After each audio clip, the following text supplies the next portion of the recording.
ॐ सहनाववतु सहनौ भुनक्तु सह वीर्यं करवावहै तेजस्विनावधीतमस्तु मा विद्विषावहै। ॐ शांति शांति शांति। हरि ओम।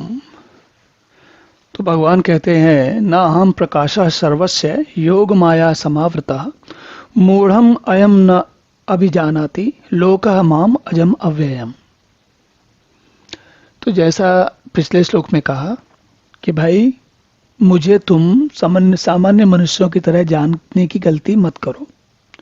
ये मत सोचो कि जैसे मनुष्य हैं उसी प्रकार मैं भी हूं। और इसी बात को फिर से आगे कहते हैं, क्या कहते हैं, और ये कहते हैं कि हम ऐसी मनुष्य ऐसी गलती क्यों करता है, पर इसको बात को थोड़ा समझाते हैं।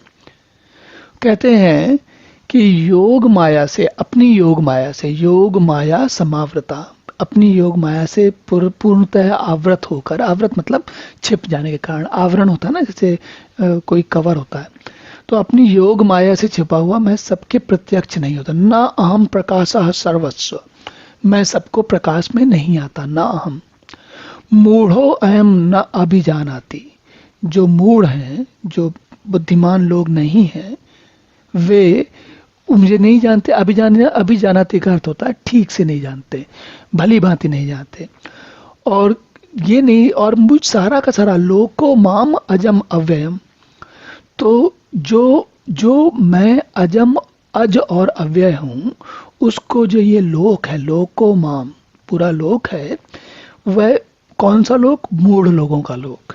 जो व्यक्ति लोक में, सारे लोक में सब लोग जो हैं वो इन लोकों में, जैसे लोक के बाकी चीजें हैं उसी प्रकार मुझे जन्मने और मरने वाला समझते हैं। अजम अव्ययम, जो अब पिछले बार अजम अव्ययम का अर्थ था जो अज है और अव्यय है, और अब की बार अजम अव्ययम का अर्थ है जिसको हम जन्मने और मरने वाला और व्यय होने वाला समझ रहे हैं।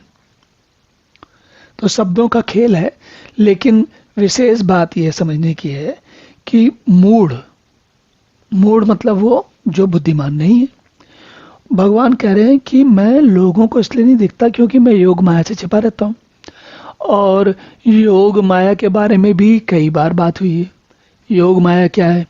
योग माया होती है, अब एक योग माया के लिए थोड़ा सा संक्षेप में समझ लेते हैं।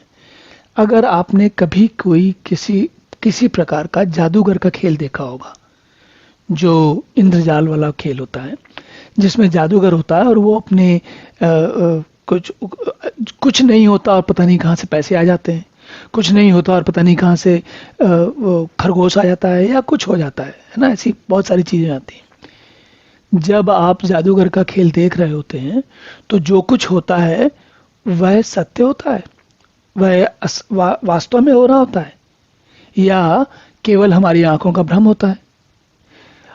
अगर क्या बोलते हैं, जो टोपी से रैबिट निकाल लिया, खरगोश निकाल लिया, वो तो समझ में आता है। लेकिन अगर किसी आदमी को काट दिया तो ऐसा तो नहीं हो सकता। ऐसा कोई करेगा तो उसके ऊपर हत्या का अभियोग लग जाएगा।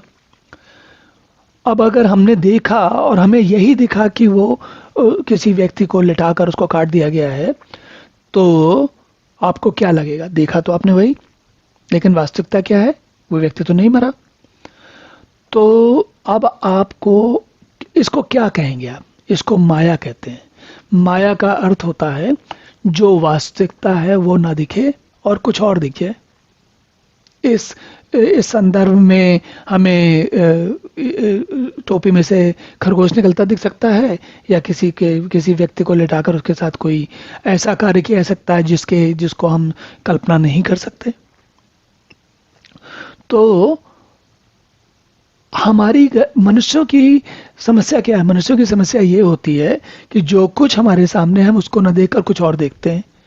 और भगवान नाना प्रकार से हमको यही समझा रहे हैं कि भाई ये पहले तो ये समझो कि जो तुम देख रहे हो वो सही नहीं देख रहे हो, फिर उसके कारण जानो। तो जैसे यहाँ पर उन्होंने कारण बताया कि योग माया के कारण छिपा हुआ मैं सबके प्रत्यक्ष नहीं होता। अब ये योग माया क्या है, ये आप बार बार समझिए, अलग अलग प्रकार से समझिए। भगवान पूरी गीता में बार बार यही समझाते हैं और अलग अलग प्रकारों से समझाते हैं। तो हमको उसका आनंद भी लेना है, समझना भी है। और ये समझने की प्रक्रिया केवल हमारे अंदर चलती, भीतर चलती है, ये बाहर नहीं चलती। एक व्यक्ति, जैसे अभी हम यहाँ पर चर्चा भी कर रहे हैं, तो जो कुछ भी मैं कह रहा हूँ उससे आपको लाभ केवल तभी होगा जब आप इस बात को समझेंगे और अपने अंदर समझेंगे। बाहर का समझा हुआ, एक दूसरे को समझाया हुआ किसी काम का नहीं। चलिए अब अगला श्लोक देखते हैं। ओम पूर्णमदः पूर्णमिदं पूर्णात् पूर्णमुदच्यते पूर्णस्य पूर्णमादाय पूर्णमेवावशिष्यते। ओम शांति शांति शांति।